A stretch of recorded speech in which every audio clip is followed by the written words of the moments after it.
If you had to describe someone's entire career in just one sentence, what would it be? That's a tough one. For Klemens von Metternich, it might be this. He was the man who spent his whole life trying to stop the future.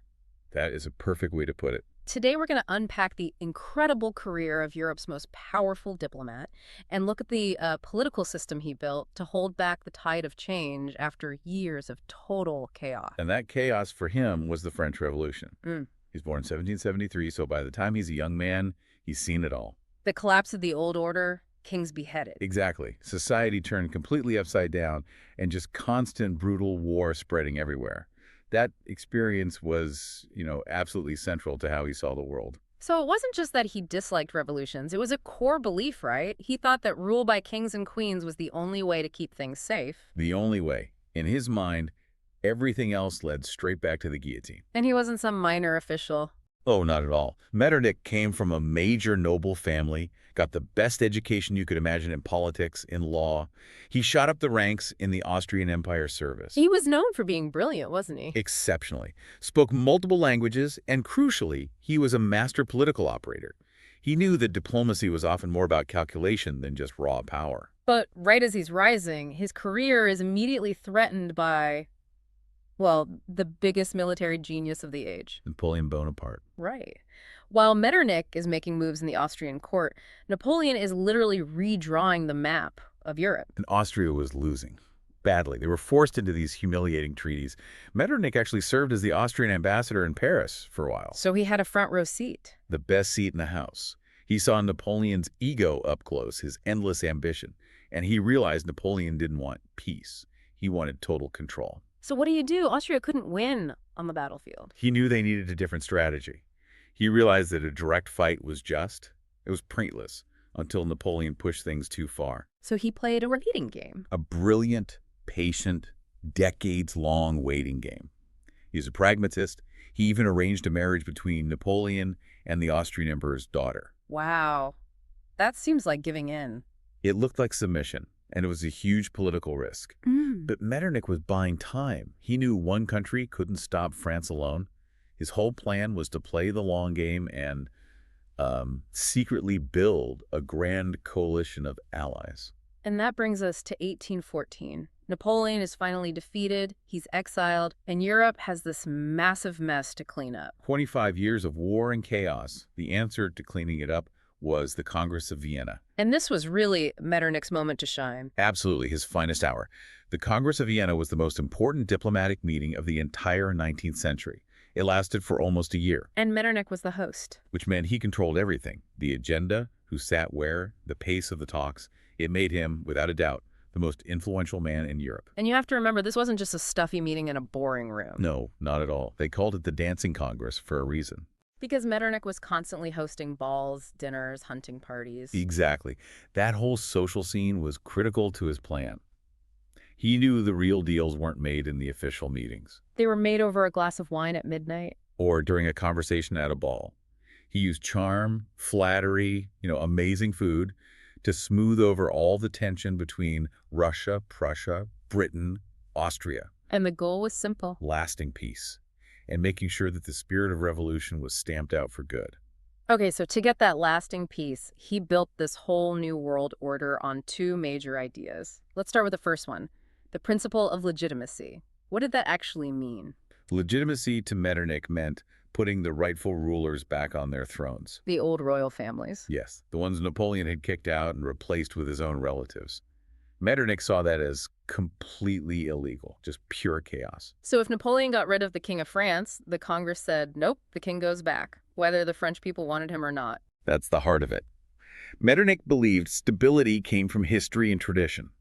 So by putting the Bourbons back in France, or the old families back in Spain and Italy, he was trying to, politically pretend the French Revolution never even happened. A giant conservative rollback. A massive one. So legitimacy decided who got to rule. But the second big idea, the balance of power, decided how Europe was going to be divided up. And this was the really cold, calculating part of his system. The whole idea was to carefully divide up land and resources among the five great powers. That's Austria, Prussia, Russia, Britain, and France. And a stabilized France, yes. Yeah. The goal was to make sure no single country could ever get strong enough to threaten everybody else. So political geometry designed to prevent war. So this wasn't about being fair to the people living there. Not at all. It was about strategic geography. Think of it like setting up a chessboard for a permanent checkmate. Okay, give me an example. Sure. France was shrunk back to its old borders. Then, to keep it contained, they built up strong buffer states around it. Prussia was given huge chunks of land along the Rhine River. Making Prussia into a shield against France. A heavily armed shield, exactly. And Austria got control over large parts of Italy, giving them a strong military presence there. And Britain. Britain was all about its navy and global trade, so it got key naval bases, like Malta. Everybody got a piece, but it was all meticulously balanced to keep the peace. For 30 years it worked. It did. And that system of cooperation was called the Concert of Europe. Right. Instead of going to war, the great powers agreed to work together, kind of like an orchestra. And Metternich saw himself as the conductor of that orchestra. He used congresses, these regular meetings, to solve problems with discussion, not fighting. But it was a specific kind of cooperation. It was a system of intervention. If a revolution threatened one legitimate king, the other powers claimed the right to send in their armies to crush it. So it was collective security, but for monarchies. For autocracy, yeah. And this was all cemented by something called the Holy Alliance. That was the Russian Tsar's idea, wasn't it? Yes, but Metternich supported it because it bound the conservative monarchs of Russia, Prussia, and Austria together. They promised to rule based on Christian principles, which just reinforced the idea that their power came from God, not the people. But the people, they were changing. Their ideas were changing. Metternich found himself fighting two huge new political movements. Two giant threats to his whole system, nationalism and liberalism. Let's take nationalism first. Nationalism is this incredibly powerful idea that people who share a language or a culture should have their own country. You know, all the German-speaking states should become one Germany. All the Italian states, one Italy. And why was that such a huge threat to Metternich specifically? Because the Austrian Empire was the definition of a multi-ethnic state. It wasn't just Austrians. It had Hungarians, Czechs, Poles, Italians, Croats. Dozens of different groups. More than 10 major language groups, all ruled by one German-speaking family. If the Hungarians decided they wanted their own country, the whole empire would just shatter. So how do you fight an idea like that? With brutal control. He used extreme censorship, banning any book or newspaper that even hinted at these ideas, and he relied on a very sophisticated secret police force. What were they doing? Monitoring coffee houses, intercepting mail, and infiltrating universities to keep a very close eye on students and professors. He saw academic freedom as a threat? A direct security threat. And the second idea he fought was liberalism. This is the movement that believes in individual rights, freedom of speech. The right to vote, and written constitutions that would limit the power of the kings. All ideas that we see as fundamental today. And he saw them as a destructive poison. To Metternich, liberals were the people who caused the French Revolution. He thought the masses were too emotional and too uneducated to govern. So letting them vote was a recipe for disaster. A guaranteed path back to anarchy and terror in his view. How did he fight back against that? The most famous example is probably the Carlsbad Decrees in 1819. These were laws passed across the German states. They banned liberal student groups, and they gave the government power to fire any professor suspected of teaching these dangerous ideas. So he just tried to choke off intellectual life. Completely. But even with all that control, by the 1820s, his system was starting to show cracks. Revolutions were still popping up. They were, in Spain and Italy. The concert had to send in armies to restore the kings. It showed the system worked, but it also showed its real purpose was just to crush change. And that caused some friction, didn't it? Especially with Britain. Oh, absolutely. Britain was a naval power focused on trade. They supported the balance of power, but they didn't like the idea of armies constantly marching around Europe. They often sat out of those interventions. So the concert was never really a perfectly united front. Never a monolith. And the final ultimate test of Metternich's entire system and the end of his career came in 1848.